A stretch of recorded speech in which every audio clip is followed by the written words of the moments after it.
Hello everyone and welcome back to इविस blogs. तो आज 4-5-2025 আমরা আর্ট রুমের তরফ থেকে একটা ওয়ার্কশপের নিমন্ত্রণ পেয়েছিলাম এবং সেখানে আমরা চলে গেছিলাম ডাই ওয়ার্কশপ প্র্যাকটিস করতে এবং শিখতে কীভাবে ডাই ওয়ার্ক কাজ করা হয়।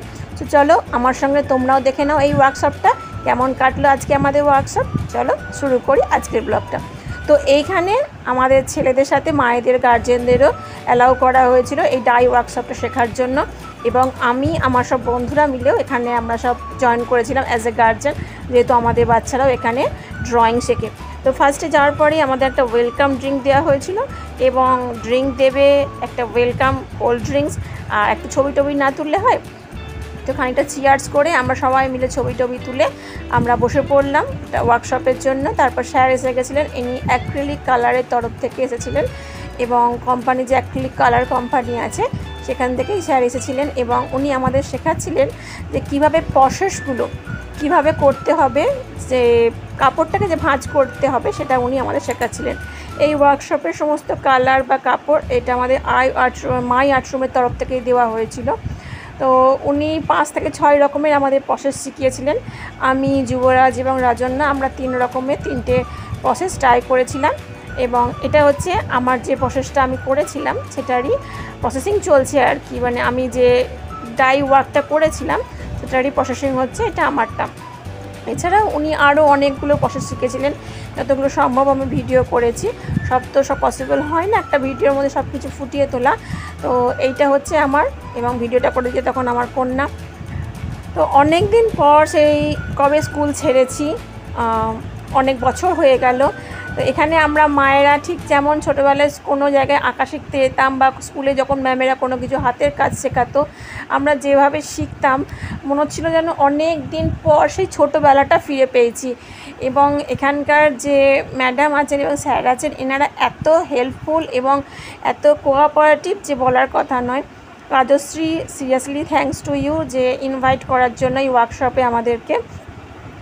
এবং মানে বাচ্চাদের সাথে সাথে আমরাও যেন বাচ্চা হয়ে গেছিলাম। এই যে স্যার এসেছিলেন উনি অ্যাক্রিলিক কালারের থেকে, উনি প্রত্যেকটা প্রসেস এত সুন্দরভাবে শিখিয়ে দিচ্ছিলেন যে আমরা মনে হচ্ছে মা নয়, আমরাও ওই রাজন্যার মতনই 7 বছরের, যুবরাজের মতনই 13 বছরের একটা বাচ্চা। প্রত্যেকটা প্রসেস নিখুঁতভাবে যে কীভাবে শিখতে হবে এবং এটা আমরা যে বাড়িতে কী কী জিনিসের ওপর অ্যাপ্লাই করতে পারবো।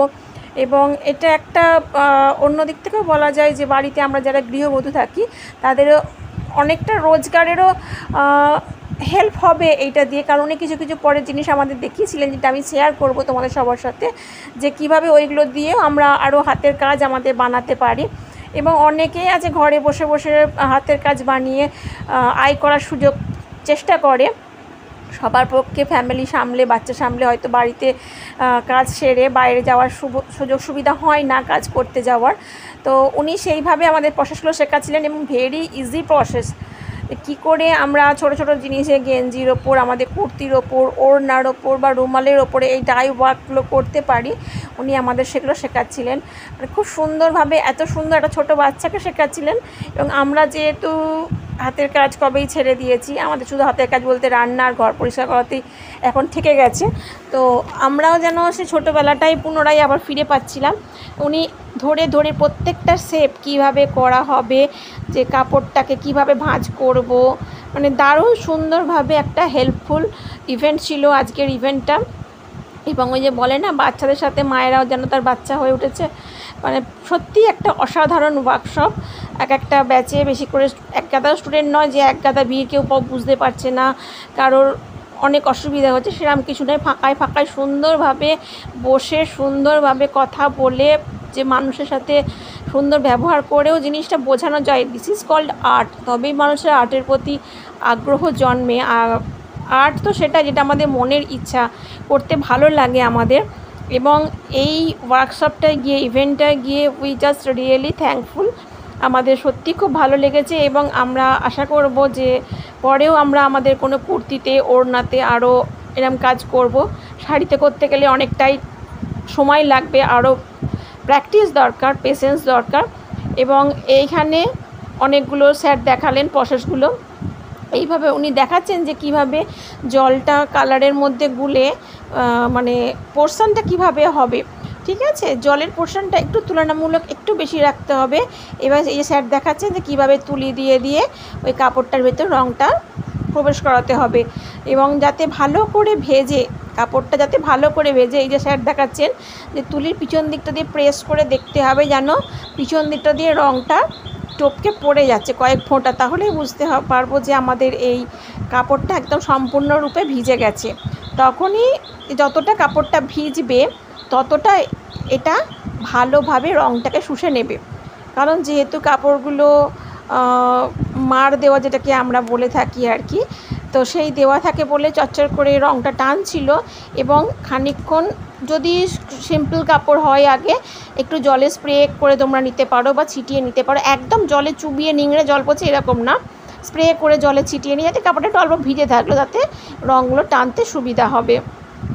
তো এই হচ্ছে যুবরাজের কাজ, আগে দেখালাম। এটা হচ্ছে রাজন্যা, নিজের মতন বাচ্চারা করছিল। আর এটা হচ্ছে আমার, এইদিকে আমাদের যে আরও বন্ধুরা আছে, দেবশ্রী, বনি, সমাধি, সীমা, বনির মেয়ে, সবাই মিলে মানে বাচ্চাদের সঙ্গে বাচ্চা কি সঙ্গে বাচ্চা হাম, মানে গানটা আছে না ছোট, এটা হামসা সাথের গানটা, তো সেই রকমই আমাদের অবস্থা। ছোটদের সঙ্গে আমরাও পুরো ছোট হয়ে গেছিলাম, হাত টাত রঙে ভর্তি। এই যে রাজন্যার বোর্ড পুরো রঙে তো মাখামাখি একদম, এবং আমারও অবস্থা খুবই খারাপ হয়ে গেছিলো, হাত টাত পুরো রঙে ভর্তি। সমস্ত মায়েদের অবস্থাই তাই, তারাও দারুণ এনজয় করেছে, যে প্রত্যেকে যে যার মতন, যার মনে যেমন রঙ এসছে, কেউ হালকা দুটো কালার, কেউ তিনটে কালার, কেউ আবার একই কালার পরপর দিয়ে করেছে, বাট সবার যে মনের যে রঙটা এটা যেন এখানে ফুটে উঠেছে। এটা বনিরটা দারুণ সুন্দর হয়েছে, আগে ওটা 8.5টা ছিল দেখালাম যেটা, আর এটা আমারটা তখনও আমি খুলিনি, কিন্তু আমারটা অতটা ভালো আসেনি, কারণ আমারটা অনেকটা মোটা হয়ে গেছিলো জিনিসটা, যার জন্য রঙটা বেশি ঢোকেনি। লাস্টে আমার যেটা তোমার সঙ্গে শেয়ার করব, এইটা হচ্ছে আমার, দেখো একটুখানি তলাটাতে বেশি প্রিন্ট হয়েছে, ওপরটাতে কিছু হয়নি। শ্রিয়ারটা এখন শ্রিয়া খোলার চেষ্টা করছে, আমি অনেকটাই খুলে দিয়েছি ওকে। শ্রিয়ারটাও খুব সুন্দর হয়েছে, ছোটো হাতে যে করেছে। আর স্যার ওই যে দেখাচ্ছেন যে এই কাপড়গুলো দিয়ে আমরা কিভাবে যে কি হোল্ডার হয় সেটা বানাতে পারি, বা গলার নেকলেস সেগুলো আমরা বানাতে পারি। এগুলো স্যার ভালোভাবে আমাদের দেখাচ্ছিলেন, এবং আমরা রিকোয়েস্ট করেছি পরে যেন আবার এরকম ওয়ার্কশপ করা হয় এবং আমাদের সেখানে ডাকা হয়। তো আজকের ভিডিও এতটাই। এটা ছিল বাবুর, আগে ছিল দেবশ্রীর, দেবাঙ্গনার, এটা বনির, আর এটা স্মৃতিকার ছিল, আর এটা ছিল রাজন্যার, আর এটা স্মৃতিকার। তো দারুণ গেল আজকের দিনটা, এটা ছিল আমার হালকার ওপর একটা সুন্দর। চলো পরে দেখা হবে আবার।